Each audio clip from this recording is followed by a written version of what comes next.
In a previous video, we saw the simple steps to set up and host a static website on Amazon S3.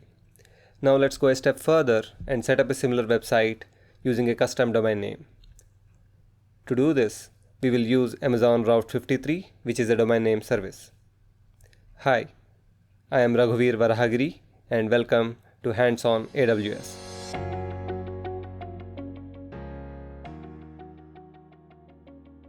The prerequisites are similar to the previous demo.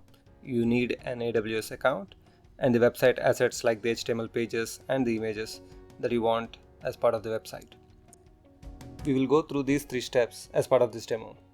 We will start by registering a custom domain on Route 53, then we will set up the buckets on S3, and then we'll go back to Route 53 and add the DNS records.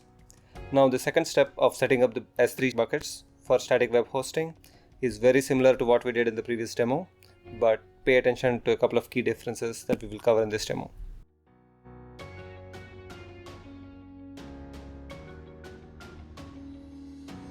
For the first step, log into the AWS console and head over to Route 53, which is available under Networking and Content Delivery section. Here you can search for the availability of any domain name for purchase, and if the domain name of your choice is available, the price will be listed and you can add it to cart, confirm your payment and complete the purchase process. I already bought the domain name that I want for this demo, so I will not be going through the checkout process here, but once you do, you will see the new entry in the list of registered domain names. Click on the new entry and you can verify that the details are correct. Now head over to hosted zones and click on the one that you created just now. Notice that by default, each new domain name comes with 2 records in the record set. One of them is the name server record and the other one is the start of authority record. Both these are essential for the functioning of the DNS entry, so do not modify them in any way and leave them alone. We'll come back and make additional entries to route web traffic from this domain name to our S3 buckets at a later point in the demo. Now the next step is setting up the buckets. As we said earlier in this video, this step is very similar to the previous demo where we set up a simple static website using S3 alone, but there are some key differences.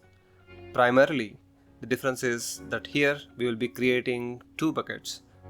One bucket for the root domain name and the other for the subdomain www.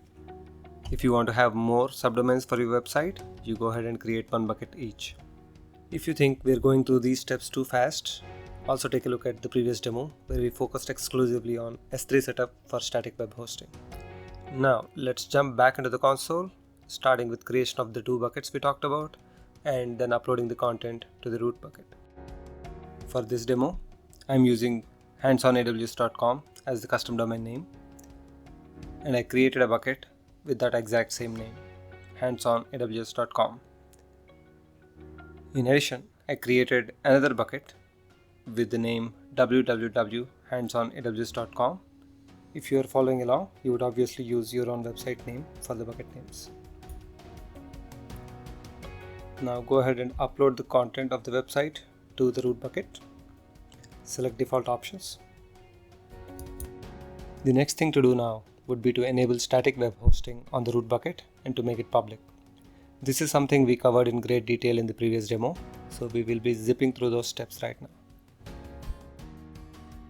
In your root bucket, under Properties, enable static web hosting. Under Permissions, uncheck Block Public Access and Confirm. Switch over to Bucket Policy and paste this piece of JSON and supply the specific bucket name, and now your bucket is public. Now we will set up a redirect from the subdomain bucket to the root bucket and a few other optional steps like configuring logs and testing the website. Now go to the subdomain bucket, which is www.domainname.com. Go to the Properties, Static Web Hosting tile and select Redirect Requests. Supply the name of the root bucket and the protocol as HTTP. S3 does not support HTTPS. Optionally, you can enable server access logging go to the root bucket and create a prefix called logs, head over to properties and then select server access login. Point it to the specific bucket and the prefix under which the logs should be stored.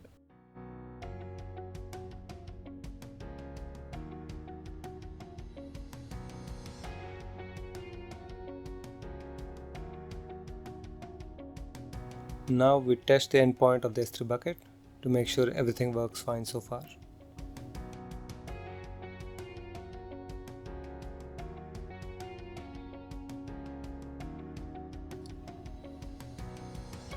The last step would be to create DNS record entries for the newly created hosted zone.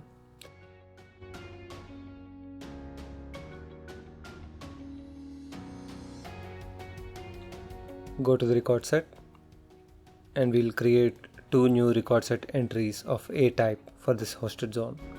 The first one will be for the top level domain, so leave the name blank to default it to top level domain. Select record type as A, alias yes, and under alias target you will be able to select the S3 endpoint for the root bucket. Select routing policy as simple and evaluate target health as no and click on create.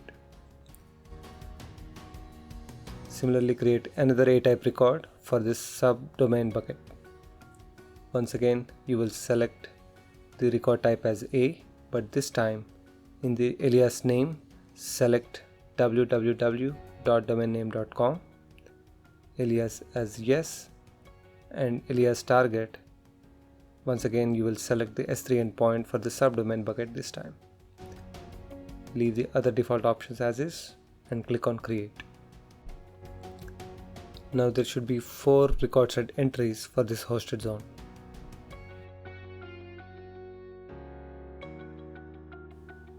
Now the only thing left is to test our website.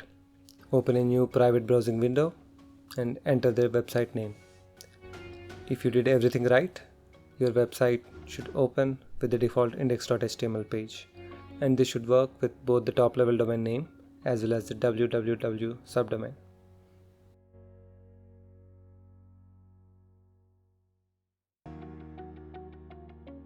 You now have a cool new website with your own custom domain name.